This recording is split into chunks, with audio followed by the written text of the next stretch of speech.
Hello guys, today we are going to discuss something about structure of atmosphere. यहाँ पर हम लोग वायुमंडल का बात करेंगे थोड़ा सा. इसका discussion examination point of view के अकॉर्डिंग होगा. ठीक है, यहाँ से जो क्वेश्चंस होगा तुम्हारा मल्टीपल चॉइस क्वेश्चन और डिस्क्रिप्टिव दोनों में आ सकता है. तो इसको देखो ध्यान से, यहाँ से कैसे इस टॉपिक को समझना है.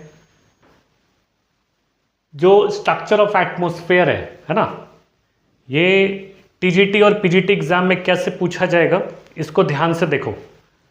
स्ट्रक्चर ऑफ एटमॉस्फेयर का हम लोग इस टॉपिक में बात कर रहे हैं. टॉपिक पर ध्यान रखना है. स्ट्रक्चर ऑफ एटमॉस्फेयर, जिसको वायुमंडल बोलते हैं ना हिंदी में, वायुमंडल की संरचना. तो स्ट्रक्चर ऑफ एटमॉस्फेयर में 4 लेयर हैं. ठीक है, स्ट्रक्चर को कौन सा लेयर बनाता है? स्ट्रक्चर को 4 लेयर बनाता है. ट्रोपोस्फेयर, स्ट्रेटोस्फेयर, मीजोस्फेयर और थर्मोस्फेयर.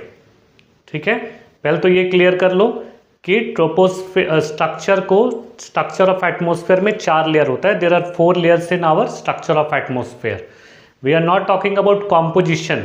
हम लोग कॉम्पोजिशन का बात नहीं कर रहा है. Composition means nitrogen, oxygen, argon, carbon dioxide, helium, neon, xenon, krypton, ये सब जो गैसेस है पूरा एटमॉस्फेयर में.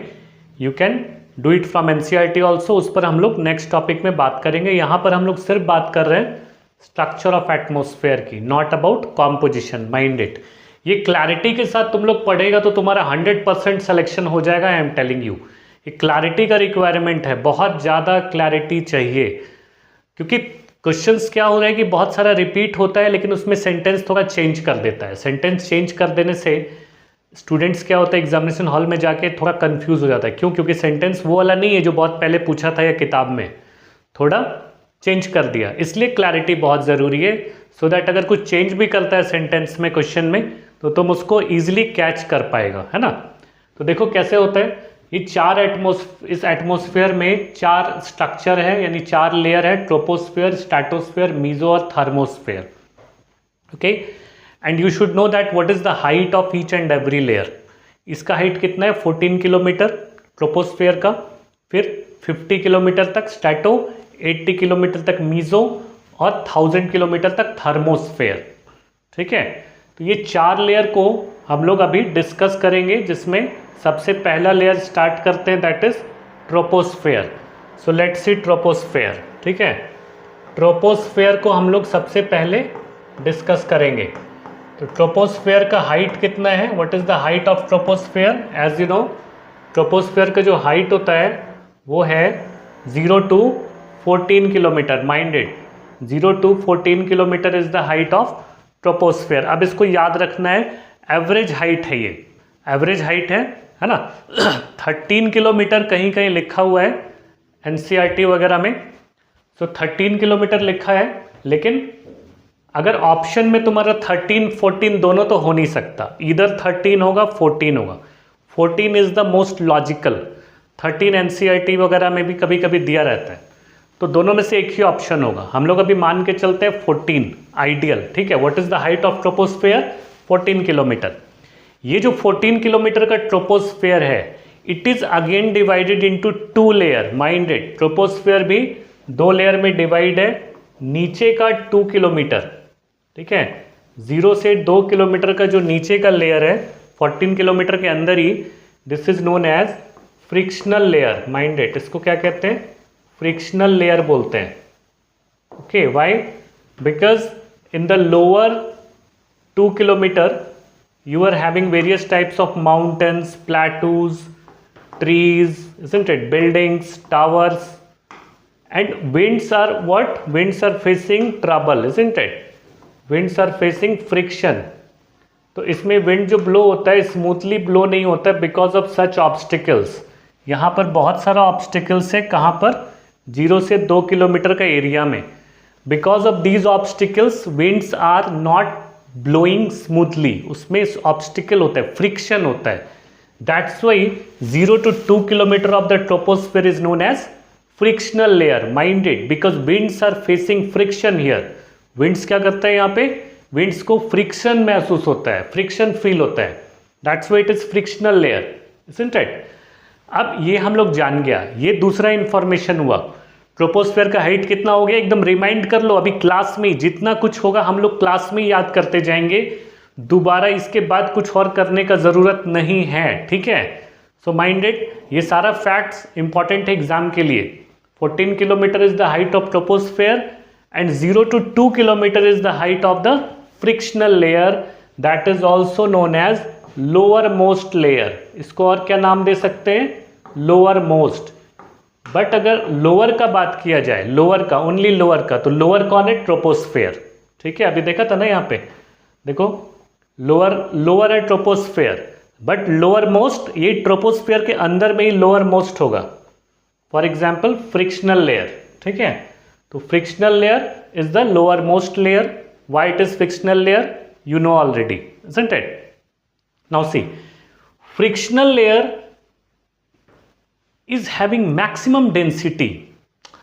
चलो उसका बात नहीं करते, अभी हम लोग ट्रोपोस्फेयर की अगर बात करें तो ट्रोपोस्फेयर में बाकी जो स्फेयर है ऊपर का, ठीक है, स्ट्रैटो मीजो, है ना, then strato meso and thermo, जो तीन ऊपर का लेयर है उसमें डेंसिटी ज़्यादा नहीं है।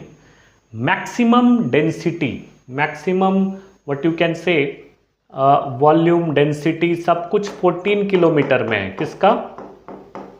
किसका एटमॉस्फेयर का। सो एटमॉस्फेरिक डेंसिटी सबसे ज़्यादा किधर मिलेगा, लोअर मोस्ट लेयर में या फिर ओवरऑल ट्रोपोस्फेयर में। You can also say like that, troposphere में सबसे ज़्यादा डेंसिटी एटमॉस्फेयर का मिलेगा, और उसमें भी सबसे ज़्यादा देखो इस डायग्राम में जैसा दिख रहा है, सबसे ज़्यादा किधर है, सबसे ज़्यादा है लोअर मोस्ट में, और ट्रोपो में भी है। कुल मिला के ट्रोपोस्फेयर में सबसे ज़्यादा डेंसिटी होता है। ऊपर का लेयर में डेंसिटी बहुत कम होता जाएगा, जैसा जैसा हम लोग एटमॉस्फेयर में हाइट पर जाएंगे 14 किलोमीटर का बियॉन्ड, डेंसिटी कम हो जाता है। Why, because of gravity. ध्यान रखना, gravity pulls all the composition of atmosphere towards surface, ठीक है। ग्रेविटी से तो सबसे ज़्यादा ग्रेविटी किधर है, लोअर मोस्ट एटमॉस्फेयर में 0 to 2 किलोमीटर में ग्रेविटी का इफेक्ट है, इसलिए सबसे ज़्यादा वॉल्यूम भी इधर ही होगा, ठीक है, डेंसिटी भी इधर होगा, वॉल्यूम भी इधर ही होगा। लेकिन if the question is which layer will have highest volume of air mass और density of gases, then the answer will be troposphere, mind it. And if the next question is troposphere में भी एक option दिया हुआ है, अगर if it has been given lower most, then your answer will be lower most. I hope you are getting my point. इतना clarity के साथ तुमको अगर पढ़ते रहना है तो आई कैन टेल यू तुम्हारा एग्जाम 100% क्लियर होगा, और वो भी फर्स्ट अटैम्प्ट में क्लियर होगा, जो भी अटैम्प्ट दे रहा है, ठीक है। बस वीडियो को ध्यान से देखना और ध्यान से सुनते जाना, एक एक पॉइंट क्लियर कर लो यहाँ पे, इसके बाद कोई क्वेश्चन तुम्हारा छूटेगा नहीं। तुम किसी भी वीडियो से कंपेयर करके देख लेना, कोई क्वेश्चन तुम्हारा नहीं छूटेगा तुम्हारे एग्जाम को लेकर। I am talking about TGT PGT exam, okay. इसमें कुछ भी क्वेश्चन नहीं छूटेगा अगर ये वीडियो को ध्यान से देखते रहा तो। इसके बाद जो हम लोग क्लासेस शुरू करेंगे, उस क्लासेस में भी जो क्लासेस में आएंगे बच्चे, जो क्लासेस में हैं ऑलरेडी या जो क्लासेस में पढ़ रहे हैं, उनको भी पता है कि हम लोग कितना क्लैरिटी के साथ चीज़ों को लेकर जाते हैं, ठीक है। तो क्लैरिटी बहुत ज़रूरी है एग्जाम को क्लियर करने में, ठीक है। कॉन्सेप्चुअल क्लैरिटी, फैक्चुअल क्लैरिटी, ठीक है, एनालिटिकल क्लैरिटी इवन, क्योंकि सब कुछ मिला जुला कर ही एग्जाम क्रैक होता है। एमसीक्यू क्वेश्चन और डिस्क्रिप्टिव वाला भी क्वेश्चन होता है clear because of all these things, ठीक है। तो ये ध्यान रखो कि तुम लोग को फ्रिक्शनल लेयर मालूम चल गया, ट्रोपोस्फेयर कितना हाइट में ये भी मालूम चल गया। Now what we have to do, अभी हम लोग इसका देखते हैं कैरेक्टरिस्टिक्स। तो यहाँ पॉइंट में क्या लिखते हैं, पॉइंट में हम लोग लिखेंगे characteristics of troposphere, and you have to remember these characteristics of troposphere, okay. तो क्या क्या कैरेक्टरिस्टिक्स है, and you know troposphere is the most important layer of the structure of atmosphere, most important layer. Why, let's see. So first point is, this is the 75% of the volume, है ना, mass, sorry not volume, mass you can write here, इसको मैं correct कर दे रहा हूँ because I have told you पूरा clarity देना है तुमको पूरा टीजीटी पीजीटी क्लास में, इसलिए इस क्लैरिटी के साथ मेरा पूरा कोशिश रहता है कि कहीं भी कोई मिस्टेक ना हो। 75% of the mass, minded mass of the atmosphere, ठीक है, lies in troposphere. Getting point? तो ये पहला कैरेक्टरिस्टिक्स है, first characteristics which you should know. Okay, 75% of the mass of atmosphere lies in troposphere, यानी कि और भी तो लेयर है, ट्रोपोस्फेयर, स्ट्रेटोस्फेयर, मीजोस्फेयर, थर्मोस्फेयर, लेकिन 3 लेयर में सिर्फ 25% मास है। अकेला ट्रोपोस्फेयर में 75% मास है, because of gravity. So I am writing here because of gravity also in bracket, isn't it? You can also write this gravity। क्योंकि हम लोग यहाँ पर क्या है, देखो इस क्लास में क्या हो रहा है, अभी का जो क्लास चल रहा है तुम्हारा, ये जो ग्रेविटी भी मैंने बता दिया, तो तुम लोग नोट भी कर लेना कि इसमें ग्रेविटी भी है, ठीक है, ध्यान रखना। Gravity is also one of the important layer, important reason behind the 75% of the mass. इसका रीजन क्या है? ग्रेविटी। नेक्स्ट, ट्रोपोस्फेयर में 2 लेयर है, there are 2 layers. 0 to 2 kilometre का जो लेयर है it is known as frictional layer, ठीक है, ये भी एक कैरेक्टरिस्टिक्स है, इसको हम लोग फ्रिक्शनल लेयर और लोअर मोस्ट लेयर भी कहते हैं। ओके, फ्रिक्शनल लेयर और लोअर मोस्ट लेयर भी कहते हैं, यहां तक क्लियर है? नेक्स्ट देखो, अगला बात बोलते हैं हम अगर ट्रोपोस्फेयर का, क्या इंपॉर्टेंट बात है, देखो हम लोग पूरा अगर एटमॉस्फेयर को ऐसा देखते हैं, सपोज देखो ये सरफेस है हम लोग का, this is the surface of earth, और इसके ऊपर वो सारा लेयर है। लेयर मीन्स देखो troposphere, then stratosphere, mesosphere and then thermosphere.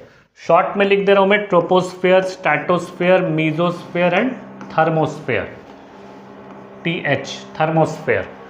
तो ये thermosphere is divided into 2 layer, ionosphere and exosphere, minded. तो अभी हम लोग आगे करेंगे, फिलहाल हम लोग क्या कर रहे हैं अभी क्लास में, ट्रोपोस्फेयर कर रहे हैं। तो ट्रोपोस्फेयर का हाइट कितना है, देखो यहाँ पर हाइट तुमको, देखो यहाँ पर मैंने लिख दिया 0 डिग्री इक्वेटर, और इधर लिख दिया 90 डिग्री पोल्स, यहाँ भी 90 डिग्री पोल्स।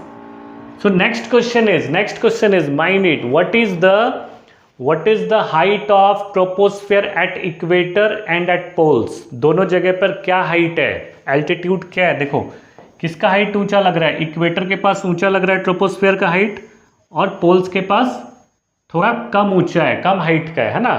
तो यहाँ पर एक बात और क्लियर हो गया, tropospheric height is maximum at equator and minimum at poles, ठीक है।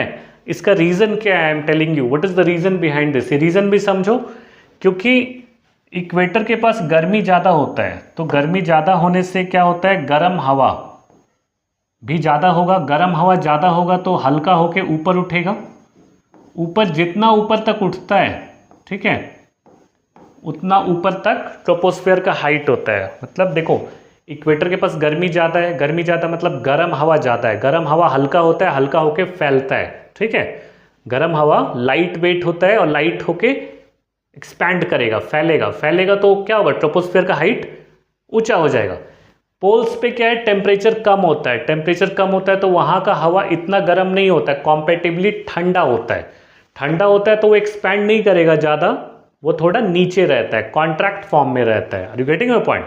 तो पोल्स पर देखो, पोल्स पर जो गर्म हवा है वो ज़्यादा ऊपर नहीं एक्सपैंड करता है, क्योंकि यहाँ टेम्परेचर भी कम होता है, okay. And these air currents which are rising, these warm air currents which are rising above due to their lower weight or lesser weight, what we can say, इसका वेट कम होता है, गर्म हवा का वेट कम होता है, इसलिए हल्का होके क्या करेगा, ये ऊपर उठता है, माइंडेड, हल्का होके ऊपर उठेगा। तो ये जो ऊपर उठ रहा है ज़्यादा इक्वेटर पर उठ रहा है, क्योंकि गर्मी ज़्यादा है, अभी बताया। और इसको जो हवा ऊपर उठ रहा है, इसको नाम क्या देते हैं मालूम है, इसका नाम याद रखना, कन्वेक्शनल करंट, उसको बोलते हैं कन्वेक्शनल करंट, ठीक है। ये सब इंफॉर्मेशन याद रखना, एकदम clear cut information I am giving you here in order to crack your exam. एक बार ही देखना है क्लास को, एक बार ही क्लास अटेंड करना है, दूसरा कुछ नहीं करना है काम, ठीक है। What ever I will provide you, in the form of study material, जो पीडीएफ का फॉर्म में होगा वो अलग से मिल जाएगा, यहाँ पर समझ लेना, देन पीडीएफ को भी पढ़ लेना, एंड उसके बाद सिर्फ और सिर्फ प्रैक्टिस करना है क्वेश्चन का। यही फंडा है एग्जाम को क्लियर करने का। Are you getting a point? So guys, those who are appearing for PGT and TGT, again I am telling you, be cautious about all these things whatever I am saying here, okay? तो convectional current क्या है ये बोलते हैं इसको। Convectional current का height कितना होता है? देखो 18 किलोमीटर तक जाता है इक्वेटर पर, और इधर जाता है 8 किलोमीटर तक। पोल्स पर 8 किलोमीटर और इक्वेटर पर कितना जाता है? 18 किलोमीटर तक जाता है, ठीक है? तो इस बात को ध्यान में रखना कि ये इतना ऊपर हाइट जो जाता है ना, ये क्यों जाता है बता दिया, और इसको कन्वेक्शनल करंट बोलते हैं। नाउ सी, ट्रोपोस्फेयर का हाइट इक्वेटर पर क्या है? मैक्सिमम कितना? 18। पोल्स पर कितना है? 8 किलोमीटर। इसीलिए हम लोग एवरेज लेते हैं। ट्रोपोस्फेयर का एवरेज हाइट कितना बोला था मैंने? 14 किलोमीटर, ठीक है? सो ट्रोपोस्फेयर का देखो एवरेज हाइट कितना है? That is 14 kilometre. Mind it, इधर लिखा था ना अभी, ये देखो ट्रोपोस्फेयर का एवरेज हाइट कितना है? 14 किलोमीटर। इधर भी तुमको बताया था ट्रोपोस्फेयर का average height 14 kilometre. Average height, if the question is what is the height at poles and at equator, अगर पोल्स और इक्वेटर का पूछेगा तब तुम ये बताना, ठीक है? जो अभी तुमको दिखाया, पोल्स पर 8 किलोमीटर एंड इक्वेटर पर 18 kilometre. Why? Because of temperature difference, ठीक है ना? ये बता दिया। अभी तो नेक्स्ट कैरेक्टरिस्टिक्स में क्या लिखना है? देखो कैरेक्टरिस्टिक्स हम लोग लिख रहे थे तो 2 कैरेक्टरिस्टिक्स लिख लिया।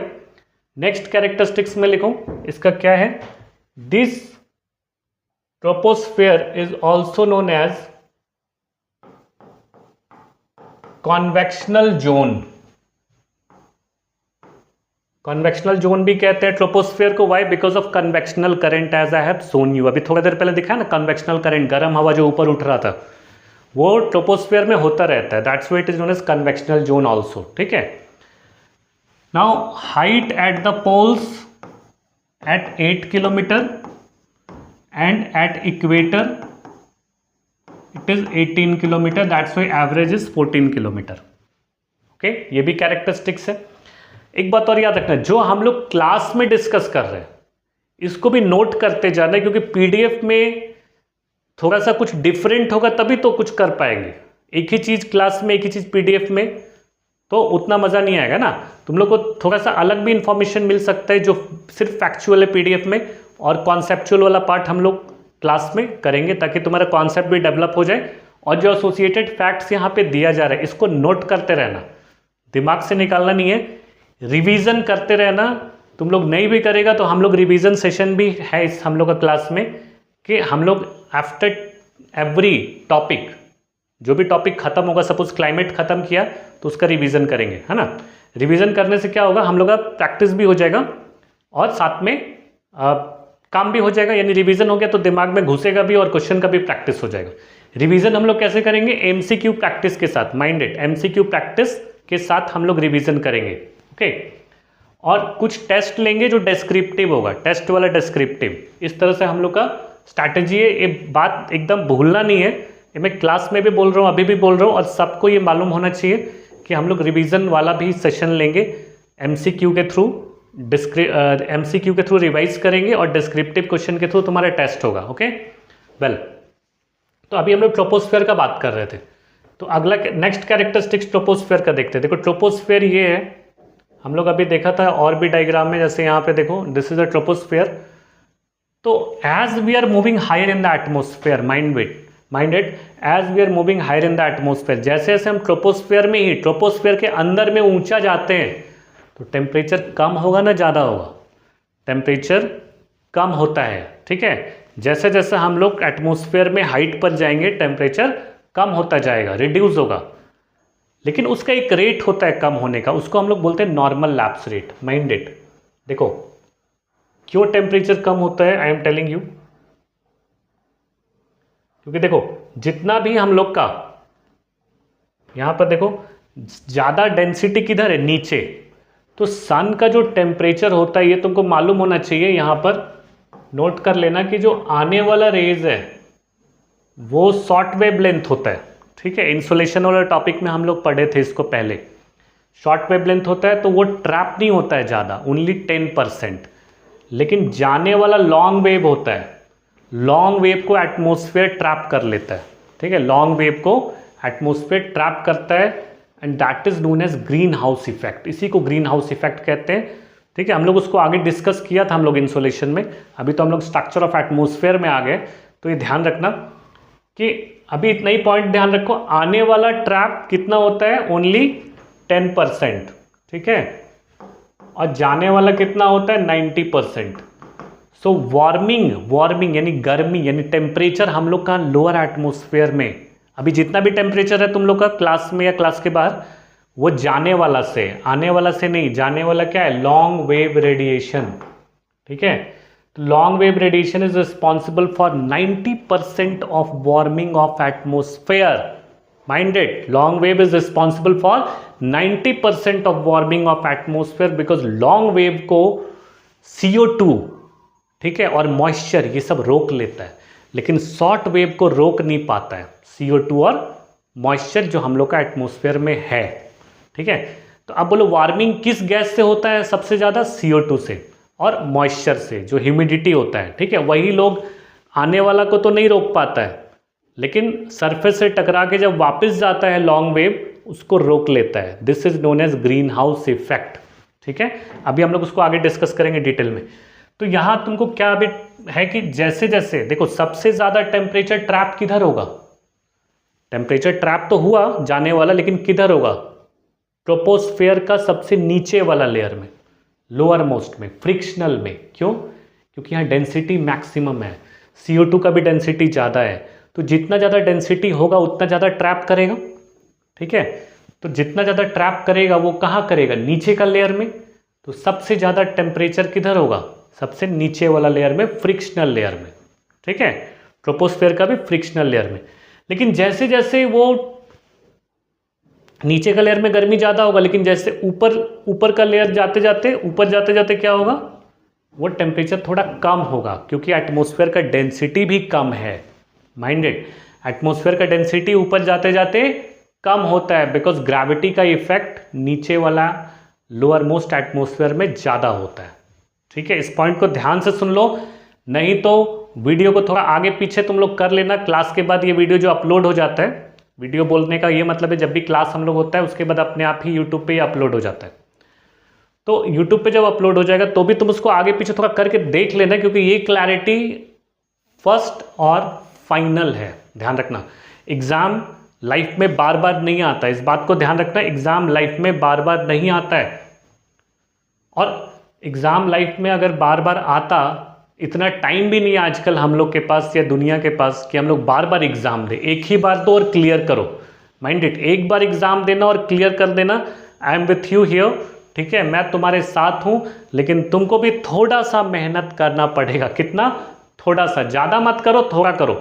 कम से कम क्लास में जितना हो रहा है इतना भी कर लिया ना, तो आई कैन बेट यू कि तुम्हारा 100% सिलेक्शन हो जाएगा। जितना क्लास में हो रहा है उतना करते जाओ बस, ठीक है। और you can compare, you are free to compare our session with any other session, ठीक है। मैं तुम लोग को ये क्लास में चैलेंज करता हूँ, तुम लोग किसी भी सेशन से कंपेयर कर लो। तुम्हारा एग्जाम में सिक्योरिटी के लिए हम लोग काम कर रहे हैं यहाँ पे, ठीक है, ध्यान रखना। तो देखो ये फ्रिक्शनल लेयर हो गया, और अभी हम लोग क्या बोल रहा था, देखो क्या बोल रहा था, नेक्स्ट पॉइंट, हाँ, सबसे ज़्यादा गर्मी टेम्परेचर किधर होता है, नीचे का लेयर में। क्यों होता है ये भी बता दिया। ऊपर जाते जाते टेम्परेचर कम होगा, मतलब एटमॉस्फेयर का ऊपर का हाइट में टेम्परेचर कम होता है, क्योंकि वहाँ डेंसिटी कम है। डेंसिटी कम है तो टेम्परेचर को ट्रैप भी कम करता है, बाकी सारा टेम्परेचर ऊपर चला गया 14 के भी बियॉन्ड। ज़्यादा रुका किधर, 2 किलोमीटर में ज़्यादा रुका, क्यों, क्योंकि वहाँ डेंसिटी ज़्यादा है, वो ज़्यादा रोक लिया लॉन्ग वेव को। तो as we are moving higher in the atmosphere temperature decreases, mind it, as we are moving higher in the atmosphere temperature decreases, ठीक है। ध्यान रखना इस बात को कि जैसे जैसे हम, as we are moving higher in the atmosphere temperature decreases, troposphere है, तो जैसे जैसे हम ऊंचाई पर बढ़ते हैं, है ना, जैसे जैसे ऊंचाई पे बढ़ेंगे, सपोज मैं यहाँ पे एक अलग सा बना दे रहा हूँ तुमको समझाने के लिए। ऐसे मान लो ये टेम्परेचर है 0 डिग्री, इधर 10, 50, 80 डिग्री सेंटीग्रेड, इधर क्या है -10, -50, -80 डिग्री सेंटीग्रेड। ठीक है, इधर माइनस में इधर प्लस में। तो सरफेस पे अगर टेम्परेचर 30 है तो देखो ऐसा कम होता जाएगा। ट्रोपोस्फेयर 14 किलोमीटर का हाइट तक टेम्परेचर क्या हो रहा है, कम हो रहा है। इधर माइनस का ग्राफ है ना, तो कम हो रहा है, माइनस का ग्राफ की तरफ जा रहा है तो टेम्परेचर कम हो रहा है। किस रेट से कम होता है? 6.5 degree centigrade per kilometre. Mind it, इस रेट से टेम्परेचर ऊपर जाते जाते कम होता है। As we are moving higher in the atmosphere temperature decreases by the rate of 6.5 degree centigrade per kilometre.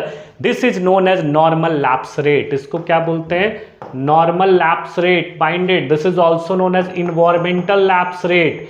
इसको इन्वायरमेंटल लैप्स रेट भी कहते हैं। Okay, this is normal lapse rate and environmental lapse rate. तो कुल मिला के ये हो गया कि हम लोग का इस NLR और ELR, ठीक है, नॉर्मल लैप्स रेट और इन्वायरमेंटल लैप्स रेट, ये जो लैप्स रेट है ये 6.5 है। तो नेक्स्ट कैरेक्टरिस्टिक्स में लिखो। नेक्स्ट कैरेक्टरिस्टिक्स में क्या लिखना है? As we are moving higher in the atmosphere towards height, temperature decreases by 6.5 degree centigrade per kilometre, which is known as normal lapse rate. ये भी एक इंपॉर्टेंट कैरेक्टरिस्टिक्स है किसका? This is again one of the important characteristics of what? Troposphere. Okay, तो अभी यहां तक हम लोग इसका इंपॉर्टेंट कैरेक्टरिस्टिक्स देख रहे हैं जो कि हम लोग को यहाँ दिखाई दे रहा है। ठीक है ना, टुवर्ड्स हाइट, जैसे जैसे ऊंचाई पे जाएंगे टेम्परेचर क्या होता है? कम होता जाएगा। ठीक है, हर 1000 मीटर यानी 1 किलोमीटर पर ये टेम्परेचर कम हो जाता है। इस बात को ध्यान रखना। ओके, अच्छा, नेक्स्ट इंपॉर्टेंट पॉइंट, ये वाला जो हम लोग का ट्रोपोस्फेयर है, ये तो समझ गया normal lapse rate, environmental lapse rate. 1000 metre और 1 किलोमीटर पर 6.5 डिग्री सेंटीग्रेड कम होगा। ठीक है, इसलिए तुम माउंटेन पे जाते हैं ना, माउंटेन पे जाकर देखो, तुम सब लोग मान लो अरुणाचल में है तो अरुणाचल में माउंटेन पे जाएगा तो माउंटेन पे जाने से ठंडा लगता है ना, हाइट पे ठंडा लगता है। क्यों? क्योंकि ऊंचाई पे जाने से टेम्परेचर का 1 किलोमीटर के बाद इतना कम हो जाता है। तो 1 किलोमीटर पे गया तो मान लो सरफेस पे कितना था? 30, तो 1 किलोमीटर के बाद कितना हो जाएगा? 34.5। ठीक है, क्यों? क्योंकि 6.5 कम हो गया। फिर और 1 किलोमीटर जाएगा तो वो 30 से भी कम हो जाएगा। ऐसा करके माउंटेन पे जाने से या ऊंचाई पर जाने से भी तुमको फील होता है। सी, तो दिस इज, ये हम लोग इसको माउंटेन के कॉन्टेक्स्ट में भी कर सकते हैं। दूसरा देखो, नेक्स्ट इज, अभी नेक्स्ट कैरेक्टरिस्टिक्स क्या लिखना है ये ध्यान रखना है। ठीक है, अभी क्या लिखेंगे कि ये जो हम लोग का ट्रोपोस्फेयर है, इसको हम लोग थिएटर ऑफ एटमोस्फेयर भी बोलते हैं। Why it is known as theatre of atmosphere? क्योंकि देखो जितना भी गर्म हवा ऊपर जाता है, गर्म हवा ऊपर जाएगा तो ये ऊपर जाने के बाद क्या करता है? क्लाउड्स बनाता है। कॉन्डेंसेशन के बाद क्लाउड्स बनाता है, तो यही क्लाउड सब बारिश भी करेगा, इस टेम्परेचर और मॉइस्चर से साइक्लोन भी आएगा, स्नोफॉल भी होता है ना। तो जितना भी स्टॉर्म्स वगैरह, आंधी तूफान सब चलता है हम लोग का एटमॉस्फेयर में, है ना, लोअर मोस्ट एटमॉस्फेयर में, और या ट्रोपोस्फेयर तक भी मान लेते हैं। तो all the weather phenomena occurs here. ध्यान रखना, सभी तरह का वेदर यहीं पर होता है, whether it is cyclone, storm, rainfall, snowfall, hello storm, slit, सब कुछ यहीं होता है। ड्यू, है ना, पाला, फ्रॉस्ट, सब कुछ यहाँ होगा। क्यों? Because all the weather phenomena needs 2 important elements of climate, that is temperature and moisture. इसको नोट कर लेना, temperature and moisture are the 2 important element which is responsible for all types of weather phenomena in your troposphere, okay, I hope you are getting my point. तो सब कुछ किधर है? You know that 75% of the mass is available in the troposphere, यानी 75% जो moisture भी इधर ही है ना, टेम्परेचर भी इधर ही है, पॉल्यूशन वगैरह सब है जो क्लाउड्स भी बनाता है, यानी सब कुछ नीचे है, तो वेदर फेनोमेना भी किधर होगा? नीचे ही होगा। And that's why next characteristics, troposphere is also known as theatre of atmosphere. ठीक है, ट्रोपोस्फेयर को क्या बोलते हैं? Theatre of atmosphere. तो next point I am writing here, troposphere is known as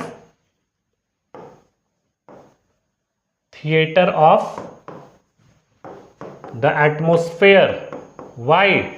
right down, यहां पे लिख लो, because it shows all the weather phenomena, because it shows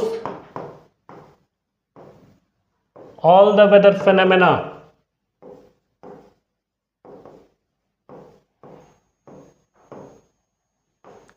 Okay, so these were the important characteristics of what? Important characteristics of troposphere. Okay, इसको हम लोग convectional zone भी कहते हैं, ये भी बता दिया, ट्रोपोस्फेयर कितना हाइट था कितना नहीं था, है ना। तो इसमें ये सब कुछ तुम्हारा आ जाएगा। और एक बात और ध्यान रखना है कि ट्रोपोस्फेयर का नीचे, तो नीचे वाला लेयर में क्या है? फ्रिक्शन होता है, लेकिन ऊपर का लेयर में फ्रिक्शन नहीं होता है। तो जेट स्ट्रीम, ठीक है, जेट स्ट्रीम ट्रोपोस्फेयर का ऊपर लेयर में चलता है, फ्रीली चलता है। क्यों फ्रीली? क्योंकि नीचे देखो ये सब ऑब्स्टिकल्स है, लेकिन ऊपर में कोई भी ऑब्स्टिकल नहीं है। That's why the velocity of wind is much higher than the velocity of winds which are operating at the lower level. इसका हाइट कम है, ऑब्स्ट्रक्शन ज़्यादा है, स्पीड कम है। इसका स्पीड ज़्यादा है क्योंकि यहाँ पर ऊपर का एटमॉस्फेयर में कोई ऑब्स्ट्रक्शन नहीं है, माउंटेन प्लेटू प्लेन उतना हाइट पे नहीं होता है, 5-7 किलोमीटर पे, है ना, इसलिए उधर जेट स्ट्रीम फ्लो करता है। ठीक है, तो माइंड इट, जेट स्ट्रीम किधर फ्लो करता है? ट्रोपोस्फेयर में, लेकिन ऊपर का हाइट में। ठीक है, not in the lower most layer में नहीं, उसका ऊपर वाला लेयर में जेट स्ट्रीम का फ्लो होता है। ये भी पॉइंट ध्यान रखना, this is again one of the important characteristics. ठीक है, तो ये तुमको मालूम होना चाहिए जेट स्ट्रीम किधर फ्लो होता है। स्ट्रैटो में नहीं होगा, ट्रोपो में ही होगा। अच्छा देखो, यहां पर टेम्परेचर कम होता जाता है।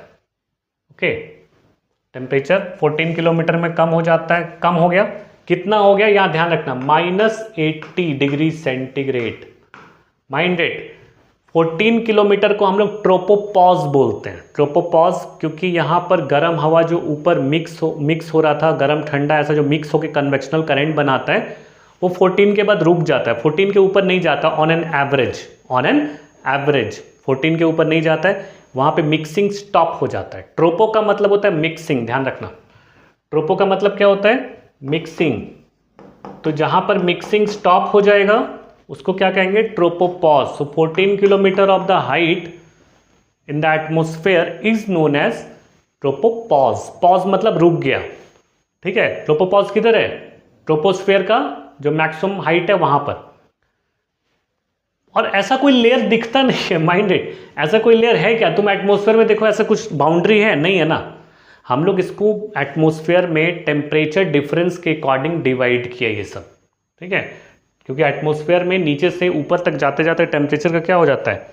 टेम्परेचर में बहुत ज़्यादा डिफरेंस दिखाई देता है, और इस डिफरेंस के बेसिस पे हम लोग अलग अलग लेयर का नाम यहाँ पर लिखा है। ठीक है, ट्रोपोस्फेयर जो है ये, इसका नाम देने वाले थे टिजरेंस डे बॉट। तो ट्रोपोस्फेयर का नाम कौन दिया था? टिजरेंस डे बॉट। ठीक है, ये बंदा ट्रोपोस्फेयर का नाम दिया। ठीक है, और ट्रोपोस्फेयर का मतलब क्या होता है? मिक्सिंग। मिक्सिंग क्या हो रहा है इसमें? Mixing of warm and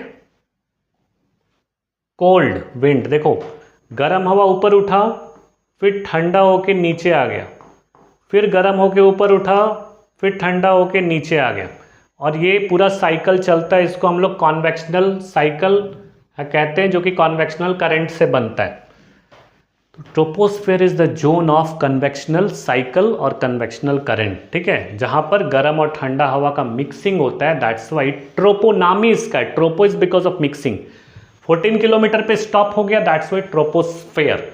okay, सब पॉइंट बहुत अच्छे से याद रखना। यहां से क्वेश्चन, एक भी क्वेश्चन तुम्हारा बाहर नहीं आएगा, माइंड इट। अगर तुमने पूरा सेशन कर लिया 100% नहीं 200%, तुम खुद देखना, मैं नहीं बोल रहा हूं, आई एम नॉट सेइंग, तुम खुद फील करेगा कि तुम्हारा सिलेक्शन बहुत आसानी से हो जाएगा। ठीक है, देखो नेक्स्ट क्या है इसमें, अभी हम लोग क्या बात कर रहे हैं, ट्रोपोस्फेयर हो गया। ओके, ट्रोपोस्फेयर में 14 किलोमीटर के बाद हम लोग एक फेनोमेना होगा जो कि हम लोग स्ट्रैटोस्फेयर में देखेंगे, वो दोनों से रिलेटेड है, इसलिए देखेंगे उसको स्ट्रैटोस्फेयर में। अभी हम लोग ट्रोपोस्फेयर का तक ही लिमिटेड रहेंगे। ट्रोपोस्फेयर का ये कैरेक्टरिस्टिक्स है। ठीक है, सारा कैरेक्टरिस्टिक्स नोट कर लिया ट्रोपोस्फेयर का। ठीक है, और सारा कॉन्सेप्ट भी नोट कर लेना, हम लोग प्रोवाइड करा देंगे पीडीएफ में तुम लोग को। इसके बाद हम लोग अभी स्टार्ट करेंगे स्ट्रैटोस्फेयर। ठीक है, ट्रोपोस्फेयर तक यहाँ एक एक चीज़ तुमको याद रखना है, रिवाइज भी करते रहो, अदरवाइज हम लोग रिवीजन तो एमसीक्यू के प्रोसेस के थ्रू करेंगे इसका। ठीक है ना।